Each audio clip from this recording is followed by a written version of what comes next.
سال چسبیده به خاک هست. چه کسی موفق خواهد شد؟ بازم یاران بغلان گساله برداشته، هنوز متوجه نشدن پهلوانان ولایت کندوز. گساله به دایره حلال رسیده. بله، شروع طوفانی یاران بغلان. چنان گساله رسان، چنان گساله گرفت صدرالحق که اصلا نفهمید پهلوانان کندوز، اصلا نفهمیدن گساله از کجا برداشت شد. عالی کار میکنه جوانان بغلان. ببینیم اونا هنوز سرگرم بودن، بقیه همه هنوز مصروف بودن، هنوز فکر میکردن گساله زیر سمای اسب است. صدرالحق اما به چند متری دایره حلال رسیده بود، بدون مزاحمتی، بدون هیچ اسبی، بدون هیچ پهلوانی، از همه پیشی گرفت. با چنگال قدرتمندانه خود گساله اینگونه در دایره جای داد.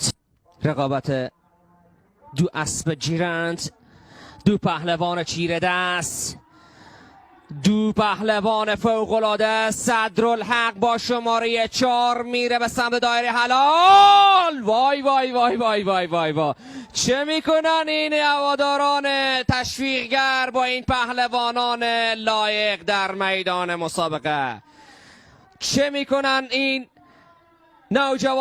جوانان شایسته بغلان در میدان مسابقه؟ چه غوغایی برپا کردن، چه نمایشی فوق‌العاده‌ای را شاهد هستیم. ببینیم هر حرکتشان یک غافلگیری کلان هست، هر حرکتشان تبدیل به امتیاز میشه. چه فشار را تحمل کردن پهلوانان یا خیر. 24مین دقیقه مسابقه از کار کماکان به نفع جوانان بغلان دنبال میشه. عبدالسلام با تمام وجود تلاش میکنه که کار را برای یاران بغلان سخت بکنه. بغلانی ها با تمام وجود سعی میکنن که ضمن حفظ نتیجه گل های بیشتری هم به ثمر برسانن، امتیازهای بیشتری هم کمایی بکنن. باز هم تلاش برای پهلوانان بغلان هست. ببینیم این اسب طارق چگونه از این موقعیت به نفع پهلوان استفاده میکنه. راهش دور کردن. باز هم فرصت برای صدرالحق. کماکان صدرالحق امتیاز 4.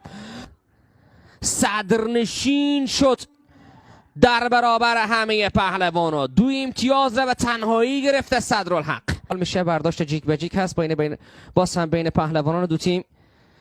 به پایان مسابقه نزدیک و نزدیکتر میشیم. دوباره برداشت صورت گرفته، مجددا میرن به سمت دایره حلال. صدرالحق هست، فکر میکنم باز هم فرصت برای جوانان بغلان. امتیاز دیگری در راه هست یا خیر؟ جوانان بغلان میرن به امتیاز برسن یا خیر؟ کار تمام است، کار تمام است برای کندوز. 6مین امتیاز. صدرالحق است که تفاوت‌ها را رقم میزنه. صدرالحق است که مثل یک ستاره میدرخشه در کهکشان بزکشی. حالا دیگه کار کندوز تمام شد. کندوز دیگه هیچ حرفی برای گفتن نخواهد داشت.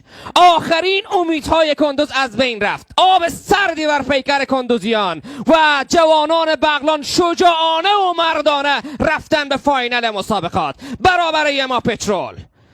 چه مسابقه ای، چه پهلوان شایسته این شماره 4 ولایت بغلان. صدرالحق شجاع و نترس و لایق و ورزیده. ببینیم چگونه خوشحالی میکنه.